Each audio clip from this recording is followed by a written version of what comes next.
Мандарины, фейхоа, лимоны, киви и хурму готовы купить у населения в компании «Абхазская долина». Предприниматели арендовали склад у РУП «Абхазпродэкспорт» в Агудзере на Ботанической улице. С 9 до 17 часов ежедневно фермеры могут привозить сюда свой товар. В данный момент мы осуществляем сезонные фрукты, фихо. Вот сейчас, как вы видите, мандарин пошел.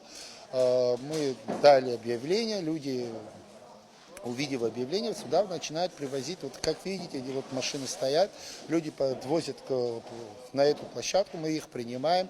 Цены, конечно, бывают разные, зависит от калибра и самого качества. Конечно, мы в основном берем более качественные товары. Если во время переборки, если что-то попадется не того качества, мы тогда отправляем его уже на завод. Но это небольшие количества. Цены, сейчас на мандарин точно не могу сказать, но на фихо в данный момент разброс идет, можно сказать, от 70 до 180 цен. Но это и то тоже зависит от рынка и от заказчиков, которые находятся в Москве.